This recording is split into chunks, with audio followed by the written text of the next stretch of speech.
Well, hello. He may be human after all.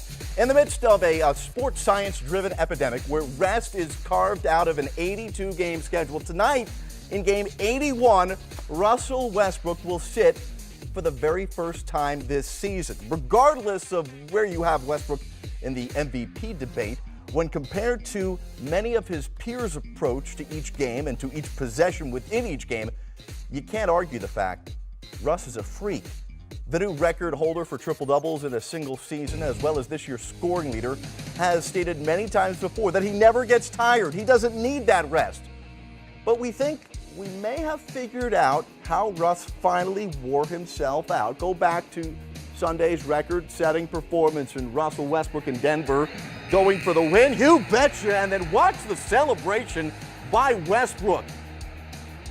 In the game that he passed Oscar Robertson for the most triple-doubles in a single season, Westbrook, for the very first time in his career, hit a buzzer beater to win the game. The Thunder eliminate the Nuggets from the playoffs, and look at Russell Westbrook. That machine needs to go into hibernation for at least the night.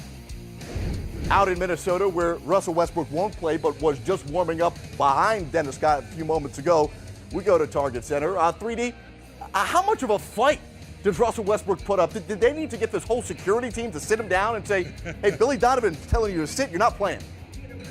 Well, Jared, it's one of those things where even Sam Presti had to get involved and give Russell the big picture. He's having a heck of a year. Most people have him as MVP. He's become a great leader. He's done all the right things this year, in my opinion, to deserve MVP, and doing all the right things to have OKC in the playoffs this year. All right, so Russell Westbrook won't play tonight. What do you think this does now to set up what will be an epic playoff series? Regardless of how many games it goes, we will be talking about the head-to-head matchup of who is likely to finish 1 and 2 in the MVP race for years to come. No question about it, Jared. When you look at James Harden and Russell Westbrook, they're having video game type seasons. So both of those guys are going to have microscopes around them when the playoffs start. The bigger question, as we all know, is will they continue their great play and make all their teammates around them better? If that happens, I think we have a great series in store for us. Well, here's what we're looking at, Dennis. You've got number 1 and number 2 in both scoring and assists. You've got Harden, who is responsible for more points per game than anyone in the last 44 years of the NBA. Of course, you know the triple-double history that Russell Westbrook has put up. Harden, a few more wins, which is why they're going to match up in the 3-6.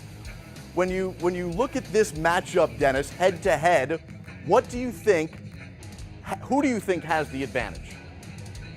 Right now, today, you would probably lean towards Houston because they have more shot makers, outside shooters. But on the flip side of that, if you look at OKC, if Billy Donovan can figure out a way to get Adams and Cantor to beat the Rockets up down low, then maybe they have a chance to get those guys in foul trouble. But let's face it, if the game is close, you're putting the ball in Russell Westbrook's hand, you're putting the ball in James Harden's hand, and you're letting them try to go win the game. What Westbrook has been able to do late in games, I mentioned Sunday, the very first time in his career, he hit a buzzer beater, but he does lead the league this year in most shots made under 10 seconds. We have this narrative about Westbrook that he was too selfish with Kevin Durant, that he didn't know how to play within a system late in games. Has he shed himself of that reputation now that he's hit so many of these shots? In my opinion, I think he has. We know one thing about Russell. He's going to stay in attack mode all game long, but I think this year his leadership has went to another level of making his teammates better. We've never seen OKC teammates run the floor so hard because they know Russell is going to pass the basketball. And that's that word, Jared, we use a lot called trust.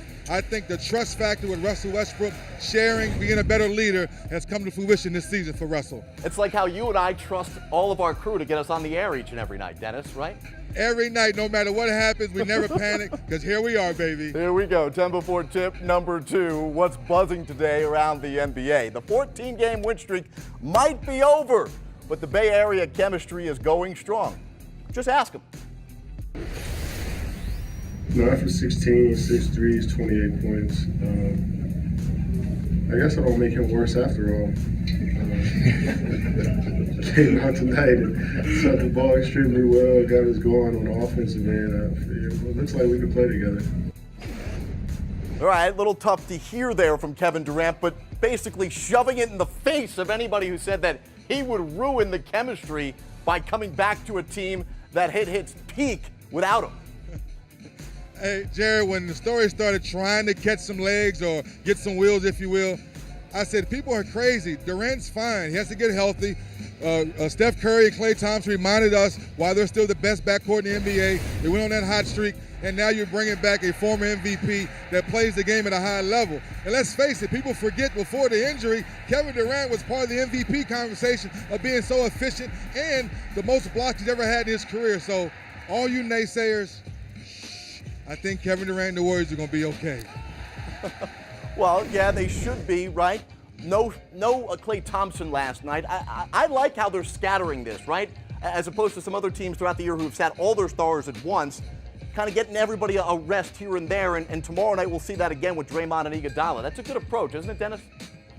I think it is. And one thing we're talking about Steve Kerr, he has sat down with his medical staff and sat down with the coaching staff and figured out a formula how to get the proper rest, but make sure the guys have good continuity to finish up the last couple games. All right, Dennis, an intriguing story coming out of the Bay Area from Warriors beat writer Marcus Thompson, who does a great job covering the team. In his book that he's written about Steph Curry's rise to superstardom, the Mercury News reporter says that many of the NBA's biggest names aren't very fond of the two-time MVP.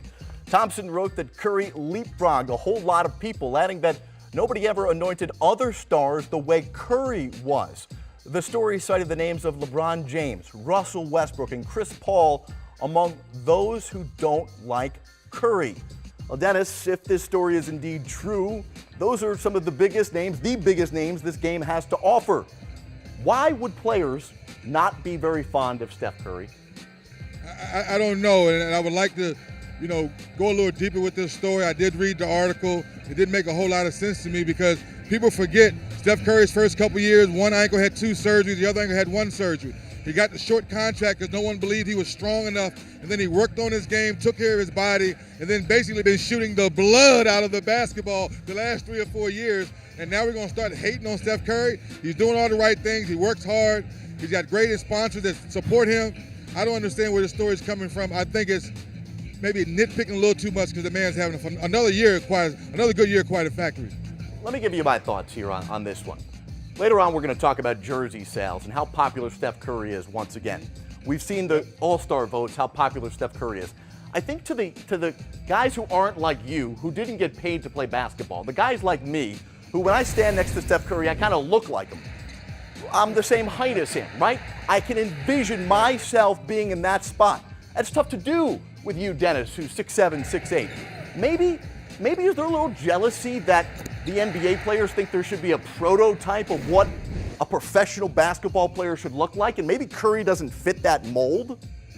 You bring up a great point, Jared. When you look at Shaq and the Anthony Davis of the world, the DeMarcus Cousins, you're right. You're not 6'11" or 7 foot, so you can never really figure how can I get down low and bang with the best of them. Steph Curry has shown us work on your ball handling, work on your jump shot, and really believe in yourself, and you can go out there and be a great basketball player. So to your point, if you're a kid watching, you can grab the basketball, walk outside to your local court, and work on your jump shot. I think that's what Steph Curry has done for the world.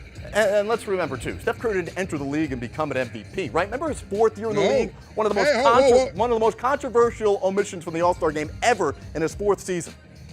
And Jerry, remember, he didn't go to one of your big-name colleges. He went to Davidson, right. And no one really knew who he was until he got to the tournament, and he got super hot in the tournament. And let's face it, this building I'm standing in now, they had 3 times they could have gotten him in that draft, and they passed on him. Johnny Flynn, it could have worked out. Could have.